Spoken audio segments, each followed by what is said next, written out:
Hey, what's up guys? Welcome back again to another Abe Diz Games video. Today, I've got something special for you. Today, we're going to be ranking every single Paper Mario game ever made. That is the original Paper Mario for the N64, Paper Mario Thousand Year Door for the GameCube, Super Paper Mario for the Wii, Paper Mario Sticker Star for the 3DS, Paper Mario Color Splash for the Wii U. I'm going to talk briefly about Paper Mario & Luigi Paper Jam, and I'm going to talk about Paper Mario The Origami King for the Nintendo Switch. To start, we start all the way back in August of 2000, when the very first entry to the Paper Mario franchise was published for the Nintendo 64. Ah, yes, I remember that day. Except I wasn't even born yet. Yeah, no, 2000, that was a good 9 years before me. So, I don't have actually like first-hand experience, and the clip I'm going to show a little bit later, and you know, the B-roll behind me or wherever it is, because I'm on a green screen, it is going to be difficult. It's going to be actually me playing the game for the very first time. So, I do have the internet though, and of course we all know the internet never lies.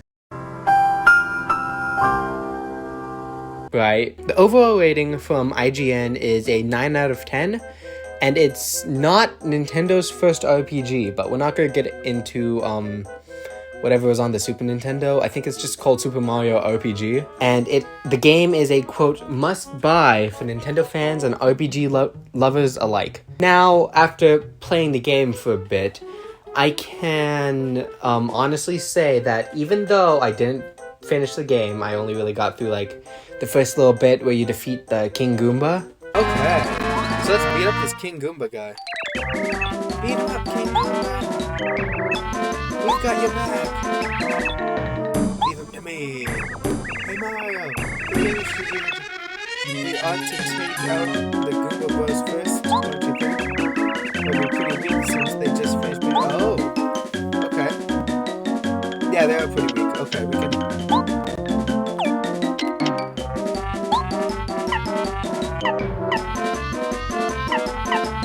That's weird.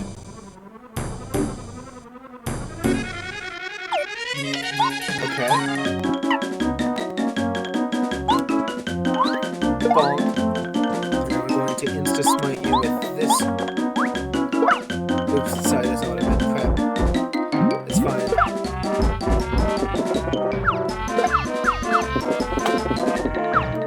But yeah, I see. What the little Goomba is getting at is some strategy. Bonk.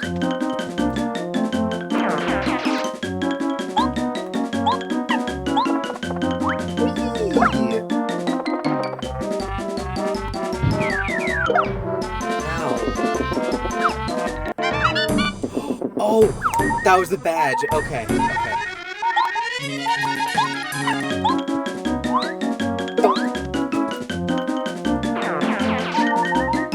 And I have an idea. So, Tattle, I just want to...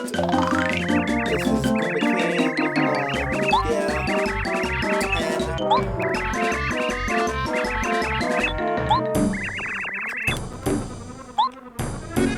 What are the 18 that day? Haha! That was really lucky, dude. Okay.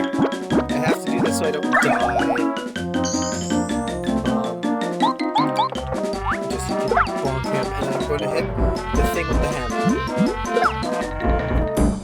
Okay. No, not him. Crap. It's fine. Oh. Bonk. Okay, 3. That's pretty good. I'm gonna use a power jump. Maybe just do 2 of those in a row.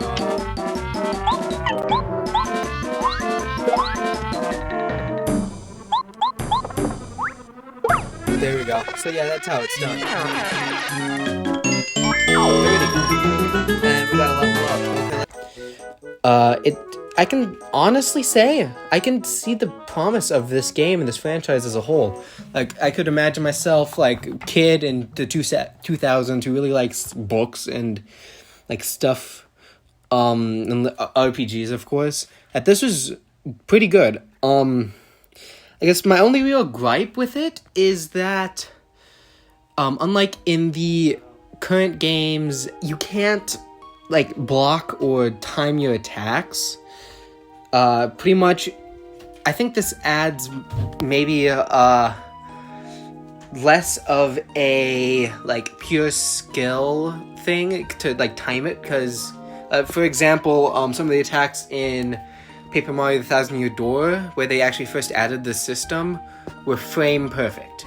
So, like, you had to push the button on the exact frame for it to, count, and in this game, there's none of that. No blocking or timing attacks, so this may add, I guess, a little bit more of a tactical layer, but honestly, the battling system's really cute. I like the art style, and of course, like, for a Nintendo 64 game, this looked fine, and played fine. It was nice and smooth when I actually first played it, but you know what, I think personally rating, and this isn't on my script at all, I think I give it a, like, 8.5 out of 10, just because it is, like, I think adding the, like, timing and stuff is actually, like, was a really good idea, and I'm just kind of sad that this game didn't have it. But anyway, on to the next one. Now, let's jump forwards to July of 2004, where I still wasn't born yet. Nintendo released the next game in this series, Paper Mario: The Thousand Year Door, for the Nintendo GameCube. Now, for the record, I'm going to be playing the remake for the Nintendo Switch. For A, it looks better. B, I own it, and I don't have to pirate it. And C, because oh dear God, it is so much easier to capture things over HDMI. Like, you don't want to capture games on old hardware. It's a pain. At least the way I have it set up right now. July 2004, Paper Mario: Thousand Year Door. The original came out, and it was a massive hit. And you know what else is massive? No taper fate. Yes, I did just pull that. Like, Nintendo fans absolutely loved it. Nintendo definitely hit it out of the park with this game. It is amazing.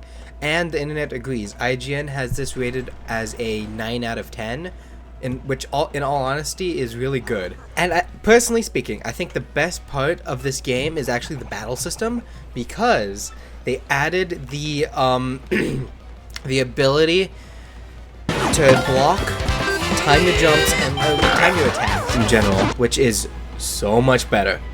From the smooth, intuitive gameplay to the amazing battle system, this game is probably one of the best in the series. Personally, I think it is the best. Maybe. Asterisk. We'll come to that later. You have no idea how happy I was to realize that this game has the good battle mechanics. I love that you, like, for the hammer, you hold the, like, joystick and then you release it. That's amazing. Like, hands down, one of the best gimmicks. Or yeah, my only gripe is that some of the attacks end up being like, frame perfect. So, like, you have to push the button on the exact frame. So, like, I think for jumps, maybe it's like multi-bounce or something, because it's so overpowered. Like, the first jump, it's like there's a window of like 8 frames. I'm spitting out numbers, and then, like, the second jump, 4 frames, then 1 frame, and that's really hard. Now, I admit it, this is really good. It makes the game challenging and, I guess, masterable, but it's a really steep learning curve. Especially because the first Paper Mario game I played was Sticker Star. No! Yeah, we'll get into that later. Other than that, the gameplay is great, the story is great, the battle system is amazing, the humor is on par with what you'd expect for a Paper Mario game, and the level design, oh my god, the level design. This includes, like, puzzles and stuff. These are perfect. So, I think I can easily say that this game gets a 9.5 out of 10 in my books. Now let's move on to the next one on the Nintendo Wii. Next time, yeah, I'm sorry to do this to you guys, and I'm sorry to do this to myself, but we ran out of time, so stay tuned for the next video, and if you enjoyed this video, please remember to hit the like button and the subscribe button on your way out, and I'll see you in the next one. Bye!